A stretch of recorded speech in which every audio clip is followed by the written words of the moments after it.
그 세특을 어떻게 잘 쓰는지가 예전으로 치면은 자기소개서의 역할을 한다. 고등학생은 공부할 시간이 너무 많이 뺏겨서 독서할 시간이 없다 이렇게 얘기하는데요. 그렇죠. 네. 사실 그거는 상위권 아이들한테는 해당되지 않습니다. 자기 마음속에 들어왔으니까 그 책이 너무 당당하게 말할 수 있었겠죠. 그렇죠. 이미 내 책이니까. 그렇죠. 내가 소화한 네. 내 책이어서.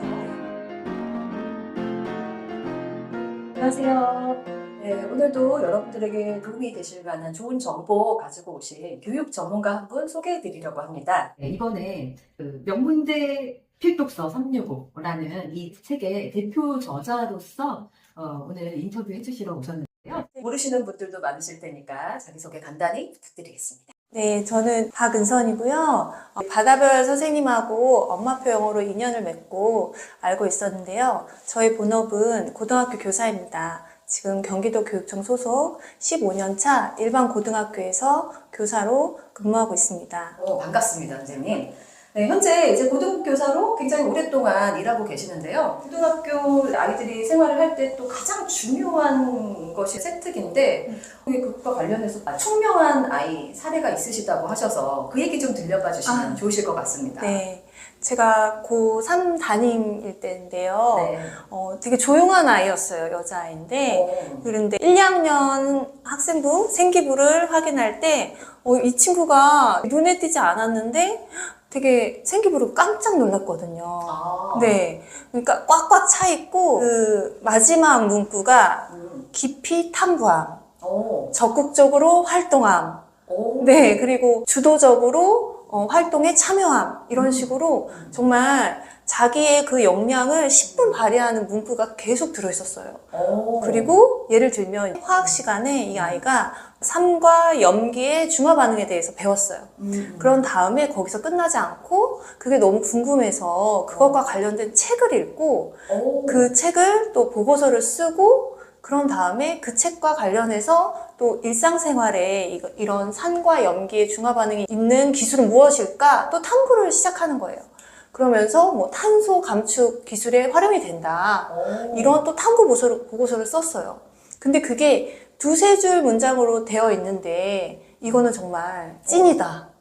네. 네. 내용이 길지가 않아도 네. 너무 납축적으로 네. 중요한 내용들을 잘 요약을 했던 거네요. 네네. 근데 그게 그런 화학만 있는 게 아니고 자율활동, 동아리활동, 그 다음에 뭐 다른 과목에서도 1, 2학년 모두 이렇게 책이나 논문이나 신문이나 이렇게 자기의 그 지적 호기심을 계속 꼬리를 물면서 심화 탐구를 한 활동이 정말 꽉꽉 채워져 있었어요. 이 친구가 3학년 되어서도 그렇게 활동을 했고요. 그래서 입시에서도 학종으로 갈 때 자기 등급보다 한 1등급 상향해서 합격을 하게 되었습니다. 그렇군요. 네. 요즘에는 그 세특을 어떻게 잘 쓰는지가 예전으로 치면은 자기소개서의 역할을 한다 이런 말씀들을 하시더라고요. 그런데 정말 그 학문적인 호기심을 스스로 정말 주도적으로 탐구하는 그런 자세를 만약에 보시게 되면 누구라도 우리 학교에 데려가고 싶은 마음이 당연히 생기지 않을까라는 생각이 들어서 세특의 중요성이 그만큼이나 커졌다고 이제는 여기서도 될 것 같은데 어느 정도인지 선생님께서 말씀해 주시면 좋으실 것 같습니다. 그전 같은 경우는 자기소개서가 있어서 아이들이 학교 생활에서 좀 부족한 부분을 그 자기소개서로 채워서 이렇게 입학사정관에게 보여줬다면 지금은 그 학종에서 자기소개서가 아예 폐지되고 그냥 학생부가 곧 자기소개서입니다. 그래서 입학사정관이 학생부만 보고 이 학생이 학업 역량이 우수한지 그 다음에 진로에 대해서 열심히 탐구하고 깊이 있게 사고했는지 그 다음에 공동체 안에서 이 친구가 이 역량을 발휘해가지고 잘 조화로웠는지 이런 거를 평가를 하거든요. 근데 그런 게 사실 고등학생이 돼서 나는 학종을 위해 열심히 세특을 위해서 이런 역량을 키우겠어. 이제부터 하겠어. 그게 안 되잖아요. 네, 왜냐면 그거는 그냥 태도예요. 네, 태도이기 때문에 사실 부모님이 어렸을 때부터 아이들한테 학교 생활에 정말 충실해야 된다. 네. 그래서 학교에서 교과 시간 말고도 비교과 시간이 많잖아요. 네. 뭐 동아리도 있고 축제도 있고 음. 뭐 자율활동도 있는데 그런 활동 자체도 아이가 조금 소홀해하지 않고 성실하게 하는 그런 태도를 갖추면 좋을 것 같아요. 그러면서 아이들이 그런 수업이나 수업 아닌 시간에도 그 나름대로의 배움을 참 지식으로 받아들일 수 있도록 그런 태도를 길러주시면 좋을 것 같습니다. 네. 네, 선생님, 그리고 그 지적 호기심 이야기가 나온 김에 네. 여쭤보고 싶은 것이, 사실 이제 부모님들이 굉장히 갈등하는 것이, 아이들의 이런 지적 호기심을 뭐 각자 다르잖아요. 그러니까 이런 것들을 잘 키워주자니 학교에서 요구하는 거는 또 그렇지 않은 교육 문화가 있지 않습니까? 그러니까 선생님이 시키는 걸 잘 하고 이런 어떤 성실도를 중요하게 생각하시기 때문에 이 학교 생활을 잘 시키자니 이 호기심을 충족할 수 있는 활동을 충분히 하기가 어렵고, 호기심만 충족시키자니 학교 생활의 성실도에 문제가 생길까봐 고민하시는 그런 부모님들이 많으실 것 같거든요. 네. 선생님 생각은 어떠신지, 좀 그동안 변화가 있었는지 좀 궁금해요. 저는 많이 변했다고 생각을 해요. 네. 왜냐하면 이 학종도 그렇지만 입시 자체가 변했기 때문에 학종에서는 아이들의 그런 지적 호기심, 그런 학업 역량을 보고 싶어 하거든요. 그래서 학교에서는 아예 프로그램 자체를 아이들이 주도적으로 할 수 있는 그런 프로젝트를 많이 선택할 수 있도록 하고 있습니다. 그래서 주제를, 큰 주제는 주지만 세부적인 주제는 너가 정해. 근데 이런 활동이 되게 많거든요. 예, 그래서 예를 들면 좋네요. 뭐 자율활동에서 주제탐구 프로젝트 해서 자유예요, 정말. 자기가 다 자유로 하고, 그 다음에 또 융합 프로젝트 해가지고 아이들이 그런 자기만의 진로와 관련된 거나 관심사와 관련해서 프로젝트를 자기가 꾸리는 거예요. 근데 거기서 자기가 정말 궁금한 부분에 있어서 정말 대학 논문까지 찾아보면서 하는 친구들이 있는가 반면, 정말 네, 수동적으로 하는 친구들은 그 결과물 자체가 너무 갭 차이가 크죠. 그러니까 이게 지금 고등학교 얘기잖아요. 네. 그런데 이제 초등학교, 중학교 때부터 이게 스스로 이게 자율성을 존중받아서 평소에 자기가 하고 싶은 것들을 주도적으로 조금 해본 네. 친구들이만 맞아요. 이 활동이 가능할 것 같다. 네. 이런 생각이 좀 들거든요. 네, 그래서 저도 제 생각에는 어릴 때부터 좀 아이가 궁금해 하잖아요, 항상. 그 맞아요. 어릴수록 아이들이 호기심이 많잖아요. 맞아요. 그럴 때 부모님께서 그 궁금했던 부분을 책과 연결시켜 주시거나 아니면 경험으로 연결시켜 주시면 네. 정말 이 쌓이는 것들이 중학교, 고등학교 가서 다 발현되거든요. 네, 그래서 너무- 문제풀이에만 너무 집착하시면 요즘 입시와는 맞지 않습니다. 너무 맞지 않는다. 네.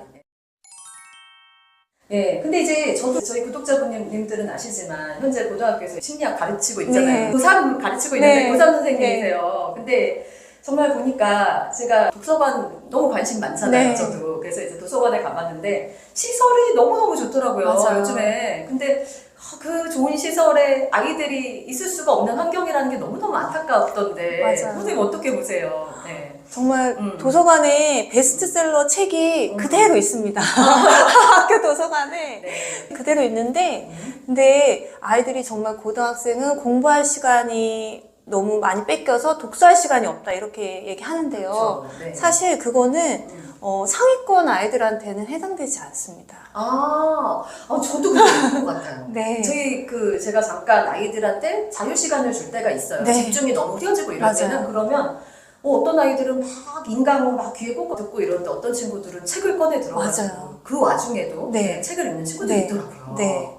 그래서 그렇게 취미로 읽기도 하지만 대부분 학교에 계시는 선생님들은 공감하실 텐데요. 네. 학교 선생님들이 뭐 진로 활동이라던가 자율 활동에서 독서를 되게 아이들한테 권장을 합니다.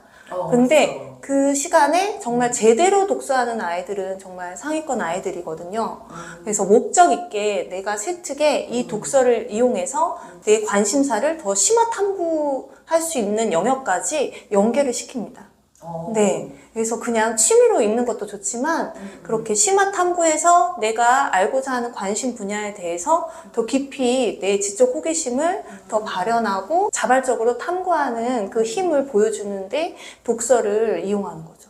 근데 이제 아이들이 아직은 벌써부터 이렇게 진로를 딱 정하지 않고 그런 현실이 있잖아요. 맞아요. 뭘 해야 될지 모르고 아이들이 살아가다 보면 네. 계속 또 흥미나 뭐 이런 관심도가 네. 바뀔 텐데 거기서 이제 입시를 미리 딱 놓고 그 적극적으로 활동을 한다는 것이 네. 좀 어렵게 느껴지기도 하는 것 같은데, 이 현실적으로 입시를 위해서는 전략적으로 독서를 이용해야 되는 그런 현실이 있다라는 측면을 말씀하신 것 네. 같습니다. 그렇죠, 선생님? 네. 물론 진로와 관련해서 독서를 하면 좋긴 좋은데요. 꼭 진로와 엮을 필요는 없습니다.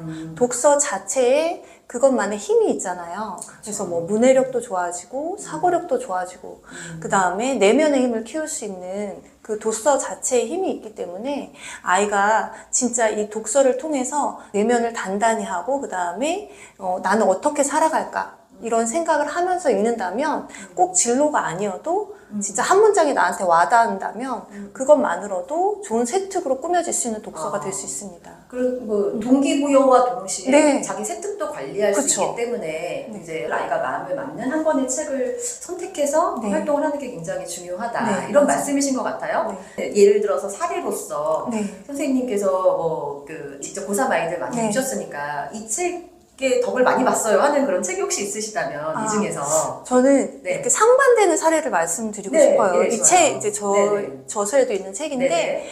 어떤 학생이 너무 유명하죠. 사피엔스라는 책을 원서로 읽었다는 거예요. 어머 세상에. 그래서 제가 세특을 네네. 확인하다 보니까 이 친구가 원서로 읽었다고 하는데 이 친구의 평소 모습을 제가 알고 있잖아요. 네. 아, 네. 그래서 정말 이거 너 원서로 읽은 거 맞아? 그랬더니 그러셨겠다. 네, 그래서 읽었어요 이러는 거예요. 그래서 아 그래 그러고 말았는데 면접에서 이제 물어본 거예요. 사피엔스 원서를 읽은 거에 대한 소감을 물어봤는데 네. 사실은 이 아이가 앞에만 조금 읽고 뒤에는 읽지 못하고 그냥 세특에 적어버린 거죠. 그렇구나. 그러니까 대답을 네. 제대로 못했겠죠. 네. 네. 그럴 수 있을 것 같아요. 네, 그러니까 이거는 쓰지 않는 게 원칙이에요. 차라리 네. 읽지 않은 책에 대해서는 네. 아예 기입하지 말고. 근데 아무리 유명한 책이어도 그러면은 좀 권수가 좀 적어도 진실하게 읽은 내용을 제대로 쓰는 네. 것이 훨씬 더 낫다. 네. 그 그래서 말씀이신 거네요. 다른 아이는 이제 죽은 시인의 사회를 읽었습니다. 네네. 그래서 죽은 시인의 사회를 읽고 정말 그 아이는 너무 감동받은 거예요. 네. 그래서 그 키팅 선생님의 맞아요. 카르페 디엠 거기에 너무 감동을 받아가지고 네. 그 감상문 자체도 너무 진실했고 어. 그리고 이제 입항사정과 교수님이 면접으로 질문했을 때 자기 마음속에 들어왔으니까 그 책이 너무 당당하게 말할 수 있었겠죠. 그렇죠. 이미 네. 내 책이니까. 그렇죠. 내가 소화한 네. 내 책이어서. 네. 그래서 아무리 많은 책이 있지만 정말 자기 마음을 울리는 책을 세특에 적는 게 정답입니다. 아, 네, 그렇군요. 네. 이제 세특에 어떤 식으로 학생들이 조금 미리 적어가면 선생님께서 그걸 참고해 주시는 거잖아요. 네. 그래서 이제 이 책이 아마 출간이 될 것 같은데 네. 이게 이제 또 워크북에 보니까 그러니까 학생들이 참고해서 쓸 수 있는 사례들을 또 네, 많이 네. 예시를 적어주셔서 많은 분들에게 좀 도움이 되실 것 같다 네. 이 생각이 좀 들었습니다. 근데 이제 책류가에 대해서도 또 말들이 많잖아요. 네. 사실 책류가라는 말도 오래전부터 이제 나오고 이제 모든 부모님들께서 책의 중요성에 대해서 부정하는 분들은 안 계실 것 같아요. 네. 그래서 이제 책의 좋은 점에 대해서야 뭐 줄줄 말씀을 하실 수는 있지만 막상 어떤 책이 좋은 책이냐라고 누군가가 이렇게 질문을 하신다면 또 부모님들도 요즘에 이렇게 많이 독서를 하는 세대는 아니시잖아요. 그러다 보니까 책을 추천하기 좀 애매한 경우들도 있다라고 저는 생각이 되어지거든요. 이제 선생님 같은 경우는 어떤 책이 내 아이에게 좋은 책이라고 생각하시는 어떤 기준 그런 것들이 있으실까요? 책이라는 게 아까 말씀드렸듯이 유명한 책도 좋지만 네네. 내 아이의 수준, 관심, 흥미에 맞는 책이 가장 좋은 책이라고 생각을 합니다. 그렇죠. 그리고 이렇게 1년 정도 있다가 사라지는 책 말고 좀 꾸준히 사랑받는 책? 약간 고전 같은 네, 거. 네. 그래서 그런 책을 권하면 아이가 그 책에서 자신만의 문장을 또 마음에 품고 그렇게 내면화했으면 좋겠습니다. 네네. 그리고 마지막으로 한 가지 여쭤보고 싶은 게 늘 독서와 관련해서 많은 분들이 이제 궁금하게 여기시는 부분이 독후 활동이잖아요. 네. 근데 저는 이제 독후 활동으로 부모님과 대화를 나누는 것의 중요성에 대해서 많이 말씀을 드리거든요. 네. 그렇지만 이제 형식적으로라도 독후 활동지 같은 거 그런 거 하는 게 좋을지 이렇게 이제 고등학교 가서 이렇게까지 독서를 가지고 세특을 이제 준비하는 일이 중요하다고 하면 미리부터 준비해야 될 것이 있는지 이런 거 좀 여쭤보고 싶습니다. 네, 사실 초등학교는 흥미 위주의 독서이기 때문에 굳이 독후 활동이 필요 없다면 네. 중학교 가서는 그래도 좀 다양한 분야의 책을 읽고 네. 독후감 정도 쓰는 거. 네, 독후감 써서 선생님 드리면 이제 독서 활동 상황을 써주시거든요. 네네. 근데 고등학교는 조금 달라요. 네. 네, 독서를 한 후에 그거를 세특에 남기기 위해서는 독후감으로 충분하지 않고 심화 활동을 꼭 하셨으면 좋겠습니다. 아. 심화 탐구 활동. 그래서 내가 관심 있는 분야의 책을 읽었다면 그 책을 가지고 어떤 문제를 해결하고 그 과정에서 내가 배운 점을 느끼는 보고서까지 쓰는 것까지. 네. 근데 일반 부모님들이 그런 거에 대해서 굉장히 좀 어렵게 느끼시잖아요. 맞아요. 그래서 조금 쉽게 다가갈 수 있는 방법으로 선생님 말씀해 주실 수 있는 것이 있을까요? 이 책이 물론 다 이 책에 이제 많이 나와 있기는 합니다만 네. 그래도 조금 더 압축적으로 부모님들께서 그래도 아이들에게 이제 독서 지도를 하실 때 이 점만은 꼭 기억해 주셨으면 좋겠습니다. 라는 거 혹시 네. 있으시면. 그래서 그 책이 고전이어도 네네. 현대 사회에서 문제점과 연결을 한번 시켜보세요. 네. 뭐 예를 들면 뭐 앵무새 죽이기에서 거기에 보면은 미국의 그런 그 경제공황 시대의 시대적 배경이 또 나오거든요. 그래서 그러면서 또 미국 사회 지금은 어떤가 이렇게 또 연결시킬 수도 있고 인종차별 네, 문제라든지 네. 굉장히 깊이 있게 또 얘기를 네. 나눌 수 있는 그런 네. 이야기들. 그래서 그냥 재밌네 이렇게 끝내지 말고 그런 뒷 배경이라던가 그다음에 현대 사회나 현대 과학에서 뭔가 문제점이나 어떤 원리들을 연계시켜 가지고 그거를 좀 탐구해서 실생활에서 찾아보는 게 네. 더 유익한 것 같아요. 그러니까 이제 현재 우리 사회의 어떤 문제점들에 대해서 네. 정말 관심이 없는 아이라면 네. 이거를 통해서 좀 관심을 끌고 올 수 있는 계기로 네. 삼아보는 것도 그렇죠. 좋으실 것 같고. 네. 근데 이제 저도 이제 학부모였을 때 기억에 남는데 근데 뭔가 결론을 내줘야 될 것 같은 그런 부담감이 항상 네. 있었던 기억이 나요. 아이도 되게 그걸 궁금해하거든요. 그럴 때는 그냥 약간 오픈된 네. 결론으로 네, 네. 내주시는 것도. 네, 그래서 꼭 내가 탐구했는데 이런 결론에 도달했어 라기보다 이 과정에서 실패한 경험도 네, 솔직하게 써도 충분하거든요. 그래서 아, 만약에 내가 1학년 때 이런 걸 실패했어. 근데 3학년 때 가서 다시 연구를 해본 거예요. 그 문제에 대해서. 근데 다시 연구해보니까 이런 점에서 좀 발전이 있어서 그러면 더 좋은 스토리입니다. 아, 그렇죠. 네네네. 모든 입시가 네. 회복 탄력성이 네네네, 맞아요. 그래서 이제 스토리가 중요하다라는 네. 것은 처음부터 계속 11111 그렇죠. 잘하는 친구들보다는 네. 어떻게 자기가 처음엔 잘 안 됐었지만 나중에 얼마나 그렇죠. 잘 되는 네. 그 과정 자체가 네. 중요하기 때문에 맞아요. 이렇게 독서 활동을 통해서 평소에 부모님들하고 대화 네. 나눈 내용을 기반으로 네. 약간 좀 적어보게 하는 거는 참 좋은 활동이다 이런 네, 말씀이신 네. 것 같습니다, 네. 선생님. 예. 네, 그러면 선생님 이제 마지막으로 부등교사로서 그동안 이제 많은 친구들을 지켜보아 오면서 이제 그들의 부모님이라고 하실 수 있는 우리 독자분들에게 네, 해주시고 싶은 말씀 한 가지 있으면 네. 마무리해 주시면 좋으실 것 같아요. 네. 입시가 많이 변했습니다. 그래서 부모님 세대의 입시를 생각하시면 절대 안 되고요. 네. 입시가 변한 만큼 그 대학에서는 문제풀이만 하는 그런 기계 같은 아이들을 원하지 않는 것 같아요. 네, 학종 같은 경우도 학생부를 보는 학종 같은 경우도 수도권에서 거의 40%에 육박하는 인원을 선발을 하고 있거든요. 네, 그리고 서울대, 연세대, 고대 같은 경우 정시에서도 학생부를 보고 있습니다. 이만큼 그 대학에서는 학교 생활을 충실히 하면서 그 안에서 학업 역량을 충분히 발휘하는 학생을 네. 뽑으려고 하고 있습니다. 그래서 너무 문제만 풀어 이렇게 하기보다는 네. 학교 생활에 충실하고 자발적으로 참여하는 그런 적극적인 학생이 되도록 부모님께서 많이 격려해 주셨으면 좋겠습니다. 아, 네네. 선생님 좋은 말씀 오랜만에 나와주셔가지고 네. 우리 많은 분들에게 도움이 되셨을 것 같고요. 네, 감사합니다. 네, 고맙습니다.